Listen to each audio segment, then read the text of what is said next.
S ನಮಸ್ಕಾರ ವೀಕ್ಷಕರೇ. ಏನು ಬಾಗಲಕೋಟೆಯಲ್ಲಿ ಬೈ ಎಲೆಕ್ಷನ್ ಕಾವು ಭಾಳಷ್ಟು ರೋಚಕತೆಗೆ ಪಡ್ಕೊಳ್ತಾ ಇದೆ. ಯಾಕಂದರೆ ಒಂದು ಕಡೆ BJPಯ ಈಗಾಗಲೇ ಒಂದು ಟಿಕೆಟ್ ಫೈನಲ್ ಆಗಿರುವಂಥದ್ದು ಶ್ರೀಯುತ ವೀರಣ್ಣ ಚರಂತಿಮಠ ಅವರಿಗೆ, ಮತ್ತೊಂದು ಕಡೆ ಕಾಂಗ್ರೆಸ್ ಪಕ್ಷದ ಇನ್ನೂ ಕೂಡ ಒಂದು ಕ್ಲಾರಿಫಿಕೇಷನ್ ಸಿಕ್ಕಿಲ್ಲ, ಇವರಿಗೆ ಟಿಕೆಟ್ ಅನ್ನುವಂಥ ಅನೌನ್ಸ್ಮೆಂಟ್ ಆಗಿಲ್ಲ.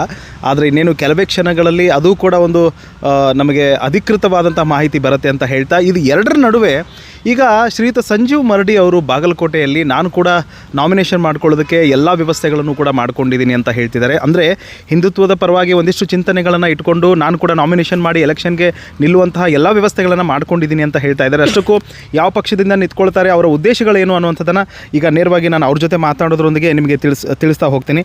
ಸರ್ ನಮಸ್ಕಾರ. ನಮಸ್ತೆ, ಜೈ ಶ್ರೀರಾಮ್. ಸರ್, ಈಗಾಗಲೇ ನಿಮಗೆ ಗೊತ್ತು ಬಾಗಲಕೋಟೆ ಬೈ ಎಲೆಕ್ಷನ್ ನಡೀತಿದೆ. ಕೇವಲ 2 ವರ್ಷಗಳ ಒಂದು ಹಣಾಹಣಿಗೆ ಈಗಾಗಲೇ ಎಲ್ಲ ಪಕ್ಷಗಳು ಸಿದ್ಧವಾಗಿ ನಿಂತಿರುವಂಥದ್ದು ಎಲೆಕ್ಷನ್ಗೆ. ಈಗ ನೀವು ಕೂಡ ನಾಮಿನೇಷನ್ ಮಾಡೋದಕ್ಕಾಗಲಿ ಎಲೆಕ್ಷನ್ ನಿಂತ್ಕೊಳ್ಳೋದಕ್ಕೆ ಅಂತ ಬಹಳಷ್ಟು ಆಲೋಚನೆಗಳನ್ನು ಮಾಡಿಕೊಂಡು ವ್ಯವಸ್ಥೆಗಳನ್ನ ಮಾಡ್ಕೊಂಡಿದ್ದೀರಿ ಅಂತ ಹೇಳ್ತೀರಿ. ಅಂದರೆ ನೀವು ಯಾವ ಪಕ್ಷದಿಂದ ಇದೇ ಪರ್ಟಿಕ್ಯುಲರಾಗಿ ಇದೇ ಪಕ್ಷದಿಂದ ಅಂತ ಇದೆಯೋ, ಅಥವಾ ನೀವು ಪಕ್ಷೇತರ ಅಭ್ಯರ್ಥಿಯಾಗಿ ನಿಂತ್ಕೊಳ್ತಾ ಇದ್ದೀರೋ, ಆಮೇಲೆ ನಿಮ್ಮ ಆಲೋಚನೆಗಳು ಈ ಒಂದು ಎಲೆಕ್ಷನ್ಗೆ, ಈ ಒಂದು ಚುನಾವಣೆಗೆ, ಈ ಒಂದು ಬಾಗಲಕೋಟೆಗೆ ನಿಮ್ಮ ಚಿಂತನೆಗಳು ಏನು ಅಂತ? ನಮಸ್ಕಾರ. ನನ್ನ ಎಲ್ಲ ಹಿಂದೂ ಸಹೋದರ ಸಹೋದರಿಯರಿಗೆ ನಮಸ್ಕಾರಗಳು. ಮೊದಲನೇದಾಗಿ ನಾವು ಎಲೆಕ್ಷನ್ ನಿಂತ್ಕೊಳ್ಬೇಕು ಅನ್ನುವಂತಹ ವಿಚಾರ ಇರಲಿಲ್ಲ. ಬಟ್ ಇಲ್ಲಿ ರಾಜಕೀಯವಾಗಿ ಏನಾಗ್ತಿದೆ ಅಂತ ಹೇಳಿದ್ರೆ, ಡಬಲ್ ಸ್ಟ್ಯಾಂಡ್, ರಾಜ್ಯದಲ್ಲಿ ಪೂರ್ತಿ ಡಬಲ್ ಸ್ಟ್ಯಾಂಡ್ ಆಗಿ ಇರುವಂತಹ ರಾಜಕೀಯ ವ್ಯಕ್ತಿಗಳು ಹುಟ್ಕೊಳ್ತಿದ್ದಾರೆ ವಿನಃ ಕಟ್ಟರ್ ಹಿಂದುತ್ವವಾದಿಯಾಗಿ ಎಲ್ಲೂ ಹುಟ್ಕೊಳ್ತಿಲ್ಲ. ಸೊ ಆ ವಿಚಾರವಾಗಿ ನಾವು ನಿಂತ್ಕೋಬೇಕು ಅನ್ನುವಂತಹ ನಮ್ಮ 20 ರಿಂದ 25 ವರ್ಷ ಹಿಂದೂ ಸಂಘಟನೆಯಲ್ಲಿ ಪಾಲ್ಗೊಂಡಂತಹ ಎಲ್ಲ ಪ್ರಮುಖರು ಸೇರಿಕೊಂಡು ಒಂದು ಬೈಟೆಕ್ ಮಾಡಿ ಮೀಟಿಂಗ್ಗಳನ್ನು ಮಾಡಿಕೊಂಡು ನಾವು ಮಾತಾಡಿಕೊಂಡು ನಿಲ್ಲುವಂತಹ ನಿರ್ಧಾರವನ್ನು ಮಾಡಿ ನಾವು ನಿನ್ನೆ ಚುನಾವಣಾ ಆಫೀಸ್ಗೆ ಹೋಗಿ ಅಪ್ಲಿಕೇಶನ್ಸ್ ಎಲ್ಲ ತೊಗೊಂಡು ಬಂದಿದ್ದೇವೆ. ಅದೆಲ್ಲ ಫಾರ್ಮಾಲಿಟೀಸ್ ಎಲ್ಲ ರೆಡಿ ಮಾಡ್ಕೊಳ್ತಾ ಇದ್ದೇವೆ. ಇನ್ನು ಇವತ್ತು ಸಂಜೆ ಒಂದು 6 ಗಂಟೆಗೆ ಒಂದು ಮೀಟಿಂಗ್ ಇದೆ, ಅದನ್ನು ಮುಗಿಸ್ಕೊಂಡು ನಾವು ನಾಮಿನೇಷನ್ ಮಾಡೋದು ಕನ್ಫರ್ಮ್ ಅಂತ ಹೇಳ್ತಾ ಇದ್ದೀವಿ. ಸರ್, ಈಗ ಇನ್ನೊಂದು ಹಿಂದುತ್ವ ಅಂತ ಹೇಳಿದ್ರೆ, ಅಂದರೆ ಹಿಂದುತ್ವದ ಪರವಾಗಿ ಚಿಂತನೆಗಳನ್ನು ಇಟ್ಕೊಂಡು ಯಾವ ಪಕ್ಷದವರು ಕೂಡ ಹಿಂದುತ್ವದ ಬಗ್ಗೆ ಕಟ್ಟರ್ ಹಿಂದೂ ಆಗಿ ಮಾತಾಡೋದಿಲ್ಲ ಅನ್ನುವಂಥ ಮಾತುಗಳನ್ನು ಹೇಳಿದ್ರಿ. ಈ BJP ಅಂತ ತಗೊಂಡಾಗ ಭಾರತೀಯ ಜನತಾ ಪಾರ್ಟಿಯಲ್ಲಿ ಆಲ್ಮೋಸ್ಟ್ ಅವರ ಒಂದು ಎಲ್ಲ ಸದುದ್ದೇಶಗಳಲ್ಲಿ ಹೆಚ್ಚಾಗಿ ನಮಗೆ ಕಂಡು ಬರುವಂಥದ್ದೇ ಹಿಂದುತ್ವದ ಬಗ್ಗೆ, ಹಿಂದೂ ಧರ್ಮದ ಪರವಾಗಿ ಅಂತ. ಸೊ ಆಲ್ರೆಡಿ ಒಂದು ಪಕ್ಷದಲ್ಲಿ ಹಿಂದುತ್ವವನ್ನು ಅಂದರೆ ಮುನ್ನಡೆಯಾಗಿಟ್ಕೊಂಡು ಅವರು ಪಕ್ಷವನ್ನು ರಚನೆ ಮಾಡಿದ್ದಾರೆ, ಆಮೇಲೆ ಅವರ ತತ್ವ ಸಿದ್ಧಾಂತಗಳಲ್ಲಿ ಅದನ್ನು ಅಳವಡಿಸ್ಕೊಂಡಿದ್ದಾರೆ ಅಂತ ಹೇಳಿದಾಗ, ಯಾಕೆ BJPಯಲ್ಲಿ ಆ ಒಂದು ಸಿದ್ಧಾಂತ, ಆ ಒಂದು ಹಿಂದುತ್ವ ಇಲ್ವಾ ಅಂತ? ಭಾರತೀಯ ಜನತಾ ಪಕ್ಷದಲ್ಲಿ ಹಿಂದುತ್ವ ಇದೇನೋ ಇಲ್ವೋ ಅದು ನೀವೇ ಅರ್ಥ ಮಾಡ್ಕೋಬೇಕು. ಯಾಕೆ ಅಂತ ಹೇಳಿದ್ರೆ, ಇಲ್ಲಿ ಏನಾಗ್ತಿದೆ, ಎಲೆಕ್ಷನ್ ಸಮೀಪ ಬಂದಂತೆ ರಾಜ್ಯದಲ್ಲಿ ಹಿಂದೂ ನಾಯಕರುಗಳ, ಹಿಂದೂ ಕಾರ್ಯಕರ್ತರುಗಳ ಕೊಲೆಗಳಾಗ್ತಿದ್ದಾವೆ. ಹಾಗೆ ಇದೇ ವಿಚಾರನ ಇಟ್ಕೊಂಡು ನಾನು ಇವಾಗಲೂ ಹೇಳ್ತಿದ್ದೀನಿ, ಬಾಗಲಕೋಟೆ ನಗರದಲ್ಲಿ ಎಲೆಕ್ಷನ್ ಮುಂದೆ ಇಟ್ಕೊಂಡೆ ಶಿವಾಜಿ ಮಹಾರಾಜರ ಮೆರವಣಿಗೆ ಮೇಲೆ ಚಪ್ಪಲಿಗಳನ್ನು ತೂರ್ತಾರೆ, ಕಲ್ಲುಗಳನ್ನು ಎಸಿತಾರೆ. ಸೊ ಇದು ರೂಮರ್ ಇಡೀ ಕರ್ನಾಟಕದಲ್ಲಿ ಅಂತಲ್ಲ, ಶಿವಮೊಗ್ಗದಲ್ಲಿ ಅದೇ ಥರ ಆಯಿತು, ಭಟ್ಕಳದಲ್ಲಾಯಿತು, ಗೋಕಾಕಲ್ಲಿ ಶಿವ ಉಪಾರನ್ ಕೊಲೆ ಆದಂಥ ಸಂದರ್ಭದಲ್ಲೂ ಎಲೆಕ್ಷನ್ ಸಮೀಪ ಬಂದಿತ್ತು. ಸೊ ಇದನ್ನೆಲ್ಲ ಹಿಂದೂ ಕೊಲೆಗಳನ್ನು ಮಾಡಿ ಹಿಂದೂ ಕಾರ್ಯಕರ್ತರ ರಕ್ತದ ಮೇಲೆ BJPಯವರು ಎಲೆಕ್ಷನ್ ಮಾಡ್ತಿದ್ದಾರೆ. ಸರ್, ಈಗ ನೀವು ಹೇಳಿದ್ರಿ, ಏನು ಕಳೆದ ಒಂದಿಷ್ಟು ದಿನಗಳ ಹಿಂದೆ ಬಾಗಲಕೋಟೆ ಒಂದು ಕಿಲ್ಲಾವೋನಿಯಲ್ಲಿ ನಡೆದಿರುವಂಥ ಒಂದು ಪ್ರಕರಣವನ್ನು ಆಧರಿಸಿ ಏನು ಚಪ್ಪಲಿಗಳ ತೂರಾಟ ಆಗುತ್ತೆ ಅನ್ನುವಂಥದ್ದು. ಈಗ ಸರ್ಕಾರ ಇರುವಂಥದ್ದು ಕಾಂಗ್ರೆಸ್ ಪಕ್ಷದ್ದು, ಆಮೇಲೆ ಪ್ರೆಸೆಂಟ್ ಆಗಿರುವಂಥದ್ದು ಮಾಜಿ ಶಾಸಕರು ಆಗಿರುವಂಥ HY ಮೇಟಿ, ಅಂದರೆ ಕಾಂಗ್ರೆಸ್ ಒಂದು ಆಡಳಿತ ಕೂಡ ಈ ಒಂದು ಬಾಗಲಕೋಟೆಯಲ್ಲಿತ್ತು. ಸೊ ಹಾಗಿದ್ದಾಗ ಎಲ್ಲಿ BJPಯವರ ಒಂದು ಪ್ರಾಮುಖ್ಯತೆ ಈ ಒಂದು ಪ್ರಕರಣಕ್ಕೆ ಸಂಬಂಧಪಡುತ್ತೆ ಅಂತ? ನಾನು BJPಯವರು ಒಬ್ಬರಿಗೆ ಸಂಬಂಧಪಡುತ್ತೆ ಅಂತ ಹೇಳ್ತಿಲ್ಲ. ಆದರೆ ಅಲ್ಲಿ ನಡೆದಿರುವಂತಹ ಗಲಾಟೆ ಮತ್ತು 40 ನಿಮಿಷ ಅಲ್ಲಿ ಮೆರವಣಿಗೆ ಆದಂತಹ ವ್ಯವಸ್ಥೆಗಳನ್ನು ನೋಡಿದರೆ ಅದು ಸೆನ್ಸಿಟಿವ್ ಪ್ಲೇಸ್ ಅಂತೇಳಿ 1980ರಿಂದನೇ ಘೋಷಣೆ ಆಗಿದೆ. ಸೊ ಇಲ್ಲಿವರೆಗೂ ಕೂಡ ಅಲ್ಲಿ ಗಲಾಟೆಗಳು ತುಂಬ ಆಗಿದ್ದಾವೆ, ಕರ್ಫ್ಯೂ ಆಗಿದೆ. ಇಲ್ಲಿವರೆಗೂ ಕೂಡ ಅಲ್ಲಿ ಸೆನ್ಸಿಟಿವ್ ಅಂತ ಹೇಳಿದ್ಮೇಲೆ 40 ರಿಂದ 39 ನಿಮಿಷದಿಂದ 40 ನಿಮಿಷವರೆಗೆ ಏನಕ್ಕೆ ನಿಲ್ಲಿಸಿದ್ರಿ? ಒಂದು.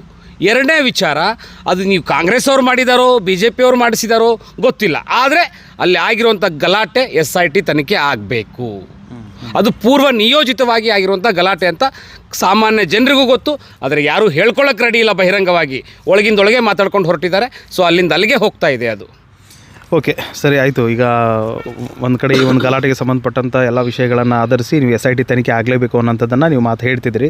ಸೊ ಈಗ ನಾವು ಫೈನಲಿ ನೀವು ಎಲೆಕ್ಷನ್ ನಿಂತ್ಕೊಳ್ತಿದ್ರಿ, ಎಲ್ಲ ಸಿದ್ಧತೆಗಳನ್ನು ಮಾಡ್ಕೊಂಡಿದ್ದೀರಿ ಅಂತಂದಾಗ, ಈಗ ಕಾಂಗ್ರೆಸ್ ಪಕ್ಷ ಅಂತ ತೊಗೊಂಡಾಗ ನಾವು ಏನಾಗುತ್ತೆ ಅಂತಂದರೆ, ಪಂಚ ಗ್ಯಾರಂಟಿ ಯೋಜನೆಗಳನ್ನು ಅವರು ಜನಕ್ಕೆ ತಲುಪಿಸಿರುವಂಥದ್ದು, ಆಮೇಲೆ ಜನಕ್ಕೆ ಸ್ವಲ್ಪ ಅಟ್ರಾಕ್ಟಿವ್ ಆಗಿ ಯೋಜನೆಗಳನ್ನು ಮಾಡ್ಕೊಂಡಿರುವಂಥದ್ದಾಗುತ್ತೆ. ಇನ್ನು BJP ಅಂತ ತೊಗೊಂಡ್ಬಂದಾಗ ಒಂದಿಷ್ಟು ಡೆವಲಪ್ಮೆಂಟ್ ಕೆಲಸಗಳು, ಹಿಂದುತ್ವ ಅದು ಇದು ಅಂತ ತೊಗೊಂಡಾಗ ಅವರೊಂದಿಷ್ಟು ಚಿಂತನೆಗಳನ್ನು ತೊಗೊಂಡು ಬರ್ತಾರೆ. ಸೊ ಒಟ್ಟಾರೆಯಾಗಿ ಇವು ಎರಡನ್ನ ಹೊರತುಪಡಿಸಿ, ಯಾಕಂದರೆ ನೀವು ಎರಡು ಪಕ್ಷದಲ್ಲೂ ಇಲ್ಲ ಸದ್ಯಕ್ಕೆ. ಆದರೆ ಎಲೆಕ್ಷನ್ ನಿಂತ್ಕೊಳ್ಳೋದಕ್ಕೆ ಎಲ್ಲ ಯೋಚನೆಗಳನ್ನು ಮಾಡಿದಿರಿ ಅಂತಂದಾಗ ನಿಮ್ಮ ಆಲೋಚನೆಗಳು, ನಿಮ್ಮ ಚಿಂತನೆಗಳು, ಜನಕ್ಕೆ ನಾನು ಏನು ಕೊಡಬೇಕು, ಏನು ಮಾಡಬೇಕು ಅಂತ ಹೊರಟಿದ್ದೀರಿ? ಬಾಗಲಕೋಟೆ ನಗರದಲ್ಲಿ ಎಜುಕೇಷನ್ ಮಾಫಿಯಾ ನಡೀತಾ ಇದೆ. ಸೊ ಆವಾಗಿನ ಕಾಲದಲ್ಲಿ ಬರಗಾಲಿರುವಂತಹ ಸಂದರ್ಭದಲ್ಲಿ, ಮಳೆ ಕಡಿಮೆ ಇರುವಂಥ ಸಂದರ್ಭಗಳಲ್ಲಿ ರೈತರು ಗುಳೆ ಹೋಗ್ತಾಯಿದ್ರು. ಗೋವಾಗೋ, ಪುಣೆಗೋ, ಮಂಗಳೂರಿಗೋ ಅಂತ ದುಡಿಯೋಕ್ಕೆ ಹೋಗ್ತಾಯಿದ್ರು. ಇವಾಗ ಎಜುಕೇಷನ್ ಮುಗಿಸ್ಕೊಂಡ್ಮೇಲೆ ವಿದ್ಯಾರ್ಥಿಗಳು ತಂದೆ ತಾಯಿನ ಬಿಟ್ಟು ಗುಳೆ ಹೋಗ್ತಿದ್ದಾರೆ. ಬಾಗಲಕೋಟೆ ನಗರದಲ್ಲಿ ಏನಿದೆ ಉದ್ಯೋಗ? ಇವ್ರಿಗೆ ಇಬ್ಬರಿಗೂ ಹೇಳ್ತಾ ಇದ್ದೀನಿ, ಕಾಂಗ್ರೆಸ್ ಅವ್ರಿಗೆ, ಬಿ ಜೆ ಪಿಗೆ ಇಬ್ಬರಿಗೂ ಚಾಲೆಂಜ್ ಮಾಡ್ತಾ ಇದ್ದೀನಿ. ಅರ್ಧ ಎಕರೆ ಇಂಡಸ್ಟ್ರಿಯಲ್ ಏರಿಯಾ ಇದೆಯಾ ಬಾಗಲಕೋಟೆ ನಗರದಲ್ಲಿ? ಪಕ್ಕ ವಿಜಯಪುರ ಜಿಲ್ಲೆಯಲ್ಲಿದೆ, ಗದಗ ಜಿಲ್ಲೆಯಲ್ಲಿದೆ, ಹುಬ್ಳಿಲಿ ಇಂಡಸ್ಟ್ರಿಯಲ್ ಏರಿಯಾ ಇದೆ. ಇವ್ರಿಗೆ ಒಂದು ಸಣ್ಣದ ಅರ್ಧ ಎಕರೆ ಕೂಡ ಇವ್ರ ಕೈಲಿ ಮಾಡೋಕ್ಕಾಗಿಲ್ಲ ಅಂತ ಹೇಳಿದ್ರೆ ಇನ್ನೇನು ಮಾಡ್ತಾರೆ ರೀ? ಬರೀ ಎಜುಕೇಷನ್ ಮಾಫಿಯಾ ಮಾಡ್ಕೊಂಡು ಹೊರಟಿದ್ದಾರೆ. ಎಜುಕೇಷನ್ ಮಾಫಿಯಾ ಒಂದೇ ಅಲ್ಲ, ಬಾಗಲಕೋಟೆ ನಗರದಲ್ಲಿ ಪಕ್ಕದ ಶಿರೂರು ಗ್ರಾಮದಲ್ಲಿ ಸರ್ಕಾರಿ ಹಿರಿಯ ಪ್ರಾಥಮಿಕ ಶಾಲೆ ಇದೆ. ಆದರೆ ಬಾಗಲಕೋಟೆ ನಗರದಲ್ಲಿ ಸರ್ಕಾರಿ ಹಿರಿಯ ಪ್ರಾಥಮಿಕ ಶಾಲೆ ಇಲ್ಲ. ಯಾಕೆ? ಬಾಗಲಕೋಟೆಯಲ್ಲಿ ಇರೋರು ಎಲ್ಲರೂ ಕೋಟ್ಯಾಧಿಪತಿನೇನಾ? ಬಡವ್ರು ಯಾರೂ ಇಲ್ವಾ? ಹಾಗಿದ್ರೆ ಮಕ್ಕಳನ್ನ ಅವ್ರ ಕಾಲೇಜಿಗೆ ಲಕ್ಷಗಟ್ಟಲೆ ಫೀಸ್ ಕೊಟ್ಟು ಕಳಿಸ್ಬೇಕಾ? ಸೊ ಈ ವಿಚಾರವನ್ನು ಹೇಳ್ತಾ ಇದ್ದೀನಿ. ಓಕೆ, ಅಂದರೆ ನಿಮ್ಮ ವಿಚಾರಗಳು ಇಲ್ಲಿ ಇಂಡಸ್ಟ್ರಿಯಲ್ ಏರಿಯಾ ಆಗಬೇಕು, ಜೊತೆಗೆ ಬಡವರ ಮಕ್ಕಳಿಗೆ ಸರಿಯಾದ ಶಿಕ್ಷಣ ಬರಬೇಕು ಅನ್ನುವಂಥ ನಿಟ್ಟಲ್ಲಿ ಹೇಳ್ತಿದೆ. ಸರ್ಕಾರಿ ಶಿಕ್ಷಣ ಅಂದರೆ ಬಡವರ ಮಕ್ಕಳಿಗೆ ಸರ್ಕಾರಿ ಶಿಕ್ಷಣ ಬರಬೇಕು ಅಂತ ಹೇಳ್ತೀರಿ. ಆಮೇಲೆ ಎಜುಕೇಷನ್ ಮಾಫಿಯಾ ನಡೀತಿದೆ ಅನ್ನುವಂಥದ್ದು ಒಂದು ಗಂಭೀರ ಆರೋಪವನ್ನು ನೀವೀಗ ಮಾಡ್ತಿದ್ರಿ. ಏನು, ಯಾವ ಒಂದು ಹಂತದಲ್ಲಿ ನಿಮಗೆ ಮಾಫಿಯಾ ಅಂತ ನಡೀತಿದೆ ಅಂತ ಅನಿಸುತ್ತೆ ಇಲ್ಲಿ? ಸೊ ಪ್ರೈವೇಟ್ ಆರ್ಗನೈಸೇಷನಲ್ಲಿ ಏನಾಗ್ತಿದೆ, ಒಂದು PUC ಸೈನ್ಸ್ ಅಡ್ಮಿಷನ್ ಮಾಡಿಸ್ಬೇಕಂದ್ರೆ 1 ಲಕ್ಷ 2 ಲಕ್ಷ ಯಾರು ಕಟ್ತಾರೆ ರೀ? ಎಲ್ರಿಗೂ ದುಡ್ಡಿದೆಯಾ ಇಲ್ಲೇನಾದರೂ? ಇನ್ನೊಂದು ವಿಚಾರಗಳನ್ನು ಹೇಳ್ತೀನಿ ನಾನು. ಈಗ ನಿರಾಶ್ರಿತರಿಗೆ, ಈ ಬಸ್ ಸ್ಟ್ಯಾಂಡಲ್ಲಿ ಭಿಕ್ಷೆ ಬೇಡುವಂಥವ್ರಿಗೆ ಅಥವಾ ಎಲ್ಲೋ ಇರೋರಿಗೆ, ಅಂಥವ್ರಿಗೆ ಬೇರೆ ಬೇರೆ ಜಿಲ್ಲೆಗಳಲ್ಲಿ ರಾತ್ರಿ ವಾಸ್ತವ್ಯಕ್ಕೆ ಸರ್ಕಾರದಿಂದ ಮತ್ತು ಕೆಲವೊಂದಿಷ್ಟು NGO ಟ್ರಸ್ಟ್ಗಳಿಂದ ವಾಸ್ತವ್ಯ ಮಾಡಿಕೊಟ್ಟಿದ್ದಾರೆ. ಅವ್ರಿಗೆ ಭಿಕ್ಷೆ ಬೇಡೋದು ಬೇಡ, ನೀವು ಕೆಲಸ ಮಾಡ್ಕೊಂಡು ಬಂದು ಇಲ್ಲಿ ಮಲ್ಕೊಳ್ಳಿ ಅಂತ ಹೇಳಿ. ಸೊ ಬಾಗಲಕೋಟೆಯಲ್ಲಿ ಅದು ಎಲ್ಲಾದರೂ ಮಾಡಿದ್ದಾರೆ? ಇಲ್ಲಿ ಎಲ್ಲೂ ಇಲ್ಲ. ಅದು ಕೂಡ ಎಲ್ಲಿ ಹೋಗ್ತಿದೆ? ನಾನು ಕಡು ಬಡವನಿಂದ, ಒಬ್ಬ ಭಿಕ್ಷುಕನಿಂದ ಹಿಡ್ಕೊಂಡು ಒಬ್ಬ IT ಲೆವೆಲ್ ಇಂಜಿನಿಯರ್ವರೆಗೂ ವಿಚಾರ ಮಾಡ್ತಿದ್ದೀನಿ ವಿನಃ ಬೇರೆ ಯಾವುದೇ ಥರನಾದ ಗಿಮಿಕ್ ಮಾಡ್ಕೊಂಡು ಹೋಗುವಂಥ ಅವಶ್ಯಕತೆ ನನಗಿಲ್ಲ. ಇದು ಸ್ಪಷ್ಟವಾಗಿ ಹೇಳ್ತಾ ಇದ್ದೀನಿ. ನಾನು ನಿಲ್ತೀನಿ ಅಂತ ಹೇಳಿದ ತಕ್ಷಣ ಅದರದ್ದು ಕರೆಗಳು ಬಂತು ನನಗೆ. ನಾನು ನಾಮಿನೇಷನ್ ಅಪ್ಲಿಕೇಶನ್ ತೊಗೊಂಡು ಬಂದಿದ್ದೀನಿ ಅಂದ ತಕ್ಷಣ ನಿನ್ನೆ ರಾತ್ರಿ ನನಗೆ 12 ಗಂಟೆ ಕರೆಗಳು ಬಂತು. ನೀನು ಇಲ್ಲಕ್ಕೆ ಹೋಗಬೇಡ, ಆ ಥರ ಈ ಥರ ಅಂತ ಒಂದು ವಿಚಾರಗಳು ಬಂತು. ಸೊ ಈ ವಿಚಾರಗಳ ಬಗ್ಗೆ ನಾನು ನಿಮಗೆ ಹೇಳ್ತೇನೆ ಮುಂದೆ ಅದನ್ನು. ಓಕೆ, ಅಂದರೆ ನೀವು ಎಲೆಕ್ಷನ್ ನಿಂತ್ಕೊಳ್ತೀನಿ ಅಂತ ಅಂದ ತಕ್ಷಣ ನಿಮಗೆ ಬೆದರಿಕೆ ಕರೆಗಳು ಒಂದಿಷ್ಟು, ಅಂದರೆ ಎಲೆಕ್ಷನ್ ನಿಂತ್ಕೊಳ್ಳೋಕೆ ಹೋಗಬೇಡ, ಅದನ್ನು ಮಾಡಬೇಡ ಅಂತ ಅನ್ನುವಂಥ ಕರೆಗಳು ಬಂದಿದೆ ಅಂತ ಹೇಳ್ತಿದ್ರಿ. ಸೊ ಅದನ್ನೇನಾದರೂ ನೀವು ನಮಗೆ ಆ ಒಂದು ಕಾಲ್ ರೆಕಾರ್ಡಿಂಗ್ ಇರುವಂಥ ಫೈಲನ್ನು ಏನಾದರೂ ಕೊಡೋದಕ್ಕೆ ಸಾಧ್ಯ ಇದೆಯಾ ಅಂತ? ಖಂಡಿತವಾಗ್ಲೂ ಬಹಿರಂಗವಾಗಿ ಕೊಡ್ತೇನೆ. ಯಾಕಂದರೆ ನಾನು ನಮ್ಮ ಪ್ರಮುಖರ ಜೊತೆಗೆ ಮಾತಾಡಬೇಕು, ನಂದು ಒಂದೇ ನಿರ್ಧಾರ ಇರೋದಿಲ್ಲ. ಅಲ್ಲಿ ಬಂದಿರುವಂತಹ ವಿಡಿಯೋಗಳು, ಆಡಿಯೋ ರೆಕಾರ್ಡಿಂಗ್ ನನ್ನ ಹತ್ರ ಇದೆ. ಬಟ್ ಏನಂತಂದರೆ ಈ ಮನಸ್ಥಿತಿ ಬಿಡಿ, ನಾನು ನೇರವಾಗಿ ಆರೋಪ ಮಾಡ್ತಾ ಇದ್ದೇನೆ. ವೀರಣ್ಣ ಚರಂತಿಮಠ ಅವರಿಗೆ ನಾನು ನೇರವಾಗಿ ಹೇಳ್ತಾ ಇದ್ದೇನೆ, ದಯಮಾಡಿ ನೀವು ಎಲೆಕ್ಷನ್ ಮಾಡ್ತಿದ್ದೀರಾ, ನೀವು ಎಲೆಕ್ಷನ್ ಮಾಡಿ, ನಾವು ಎಲೆಕ್ಷನ್ ಮಾಡ್ತಿದ್ದೀವಿ. ಸೊ ಅದು ಯಾರು ಕಾಂಗ್ರೆಸ್ ಅವರು ನಿಮ್ಮ ವಿರುದ್ಧವಾಗಿದ್ದಾರೆ ಅವರು ಮಾಡ್ತಾರೆ. ಇದು ಪ್ರಜಾಪ್ರಭುತ್ವ. ಒಬ್ಬ ಸಾಮಾನ್ಯ ವ್ಯಕ್ತಿನೂ ನಾಮಿನೇಷನ್ ಮಾಡ್ಬೋದು, ಒಬ್ಬ ರಾಜಕೀಯ ವ್ಯಕ್ತಿನೂ ನಾಮಿನೇಷನ್ ಮಾಡ್ಬೋದು. ಸೊ ನೀವು ಮಾಡಬೇಡಿ ಅಂಥೇಳಿ ಆ ಜಾತಿ ಅವ್ನ ಬ್ಯಾಕ್ಗ್ರೌಂಡ್ ತಿಳ್ಕೊಂಡು ಯಾವ ಜಾತಿ ಹುಡುಗ ಅವ್ರ ಜಾತಿಯಿಂದ ಅವ್ನಿಗೆ ಹೇಳಿಸ್ಬೇಕು, ಅವ್ನು ಕುಗ್ಗಿಸ್ಬೇಕು, ಈ ಮನಸ್ಥಿತಿ ನಿಮ್ಮಲ್ಲಿ ಯಾವಾಗಿಂದನೂ ಇದೆ. ಇದು ಇವತ್ತು ನಡೀತಾ ಇದೆ, ನನ್ನ ಮೇಲೆ ನಡೆದಿದೆ. ನಿನ್ನೆ ರಾತ್ರಿ ಕಾಲ್ ಬಂದಿದೆ, ಕಾಲ್ ರೆಕಾರ್ಡಿಂಗ್ ಸಂಪೂರ್ಣವಾಗಿ ನನ್ನ ಹತ್ರ ಇದೆ. ನಾನು ಇದನ್ನು ತೊಗೊಂಡು ಹೋಗಿ SP ಅವ್ರಿಗೂ ಕೊಡೋಕ್ಕೆ ರೆಡಿ ಇದ್ದೇನೆ. ಸೊ ಹೆಚ್ಚು ಕಡಿಮೆ ನಾನು ಎಲ್ಲ ಪ್ರೆಸ್ ಮೀಡಿಯಾದವ್ರಿಗೂ ಕೊಡೋಕ್ಕೆ ರೆಡಿ ಇದ್ದೀನಿ ಇದನ್ನು.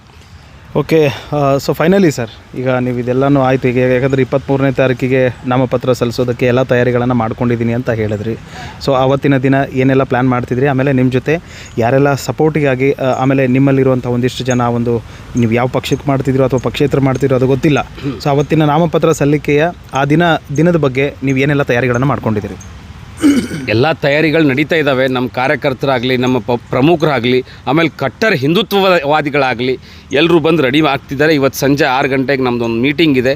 ಅದನ್ನು ಮುಗಿಸ್ಕೊಂಡು ನಾವು ಎಷ್ಟು ಗಂಟೆಗೆ ನಾಮಿನೇಷನ್ ಮಾಡೋಕ್ಕೆ ಹೊರಡ್ತೀವಿ ಅನ್ನುವಂತಹ ಒಂದು ವಿಚಾರವನ್ನು ನಿಮ್ಮೆಲ್ಲರಿಗೂ ತಿಳಿಸ್ಕೊಳ್ತಾ ಇದ್ದೀನಿ. ನನ್ನ ಹಿಂದೂ ಸಹೋದರಿಗೆ ಒಂದು ವಿನಂತಿ ಏನಂದರೆ, ಕಟ್ಟರ್ ಹಿಂದುತ್ವವಾದಿಗಳು ಇವತ್ತಿನವರೆಗೂ ಹಿಂದುತ್ವದ ಕೆಲಸ ಮಾಡುವಂತಹ ವ್ಯಕ್ತಿಗಳನ್ನು 2 ಅಥವಾ 3 ಜನರ ಹೆಸರನ್ನು ತಗೊಳ್ತೇನೆ ನಾನು.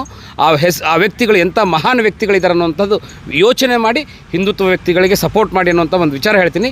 ಮೊದಲನೇದಾಗಿ ಡಾಕ್ಟರ್ ಪ್ರವೀಣ್ ಭಾಯ್ ತೊಗಾಡಿಯಾ, ಅಂತಾರಾಷ್ಟ್ರೀಯ ಪ್ರಧಾನ ಕಾರ್ಯದರ್ಶಿ VHP.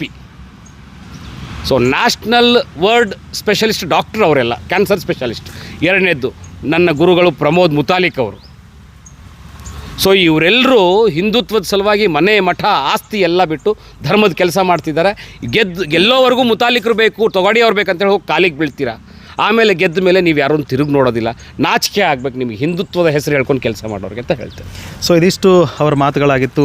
ಏನೋ ಒಂದು ಕಾಂಗ್ರೆಸ್ BJP ಎರಡರ ಮಧ್ಯದಲ್ಲಿ ಒಂದು ಹಿಂದುತ್ವದ ಒಂದಿಷ್ಟು ಆಲೋಚನೆಗಳನ್ನು ಚಿಂತನೆಗಳನ್ನು ಇಟ್ಕೊಂಡು ಏನು ಪ್ರಮೋದ್ ಮುತಾಲಿಕ್ ಅವರ ಶಿಷ್ಯ ಇವರು ಕೂಡ ಈಗಾಗಲೇ ಚುನಾವಣೆ ನಾಮಪತ್ರ ಸಲ್ಲಿಸೋದಕ್ಕೆ ಬಹಳಷ್ಟು ತಯಾರಿಗಳನ್ನು ಮಾಡ್ಕೊಂಡಿದ್ದಾರೆ. ಗೊತ್ತಿಲ್ಲ ಇದು ಏನೆಲ್ಲ ಬದಲಾವಣೆಗಳಾಗುತ್ತೆ ಅಂತಂದರೆ, ಯಾಕಂದರೆ ಇದ್ರ ಮಧ್ಯದಲ್ಲಿ ಅವರಿಗೆ ಒಂದಿಷ್ಟು ಬೆದರಿಕೆ ಕರೆಗಳು ಬಂದಿರುವಂಥದ್ದು ಕೂಡ ಇಲ್ಲಿ ಸ್ವಲ್ಪ ವಿಚಿತ್ರ ವಿಶೇಷ ಕೂಡ ಅನಿಸುತ್ತೆ.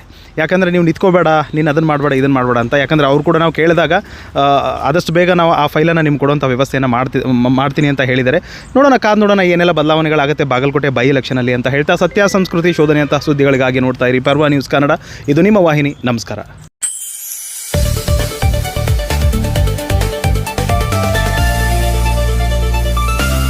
ಪರ್ವ ನ್ಯೂಸ್ ಕನ್ನಡ, ಇದು ನಿಮ್ಮ ವಾಹಿನಿ.